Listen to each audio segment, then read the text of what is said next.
The Oklahoma Medical Research Foundation started with a simple goal: to conduct scientific investigations in medicine. In our labs and clinics, scientists work to unravel the mysteries of human health, searching for the next breakthrough one experiment at a time. Hello and welcome to OMRF's Office of Technology Ventures. During this Technology Spotlight, we'll be hearing from Dr. Courtney Griffin as she talks about her patented technology.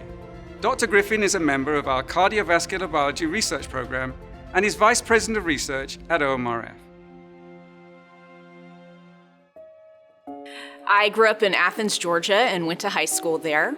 And I first had a chance to do research working in a lab at the University of Georgia, and that really ignited my passion for research. So from there, I went on to Harvard to do my undergraduate work. And I was still interested in research, so I decided to pursue a PhD at the University of California, San Francisco, and I got my degree in biomedical sciences. After San Francisco, I decided to pursue my postdoctoral training in North Carolina at the University of North Carolina at Chapel Hill. I did a lot of work in genetics and epigenetics there, but eventually I started combining that with a passion for blood vessels and for vascular biology. And so when it was time to start my independent lab, I moved here to Oklahoma City to OMRF, and I started my lab really focusing on how to manipulate genes in mice to study blood vessel development and maintenance.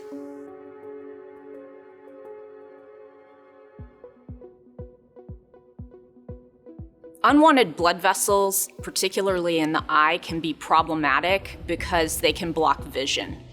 And for decades, we've understood different pathologies that give rise to unwanted blood vessels in the eyes. And many drugs have been developed to try to block the growth of those unwanted blood vessels, but they can be problematic because they can also block the growth of beneficial blood vessels. So in my lab, we've become interested in a different approach, and this is a focus on how to get rid of unwanted pathological blood vessels after they've already formed.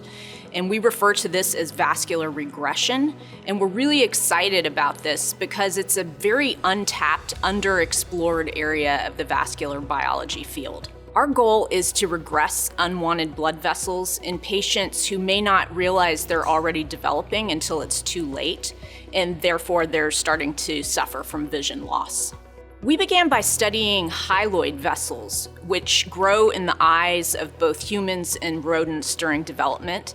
In mice, they quickly regress naturally after birth, and so we decided to exploit this natural process to pick up tricks and tips for how to study regression and hopefully apply it to pathological situations.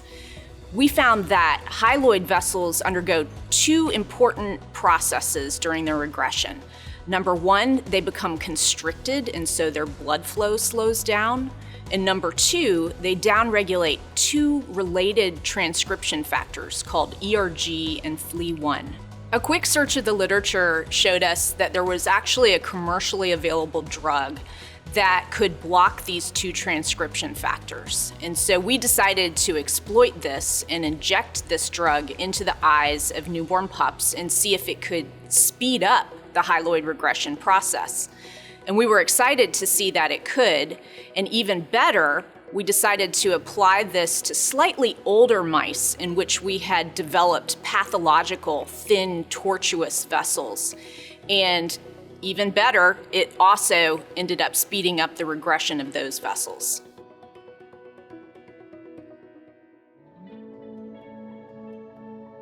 The regression of these pathological vessels was exciting for us because these vessels are very similar to those seen in two types of patients: patients with retinopathy of prematurity and patients with diabetic retinopathy. Retinopathy of prematurity is a potentially blinding disorder that can occur to premature infants in the NICU. It happens at a time when these babies are developing beneficial vessels throughout their body.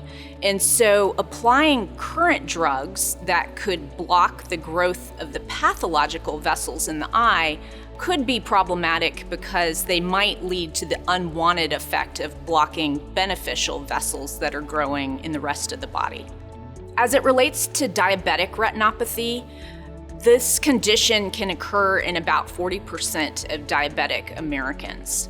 And the vessels that develop in these patients can be quite leaky and lead to scarring in the eye.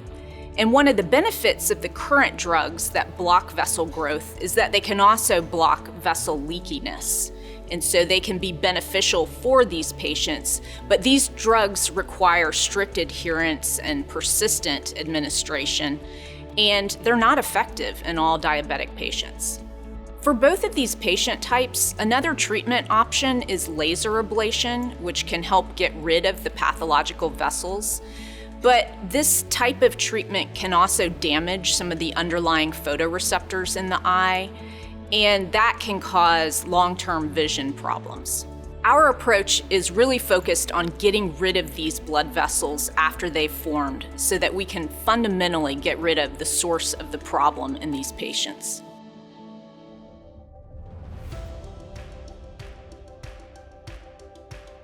We're not ready to bring our discoveries into the clinic yet, but the drug that we used is certainly effective in mice, and more importantly, a related drug has been used safely in humans in clinical trials.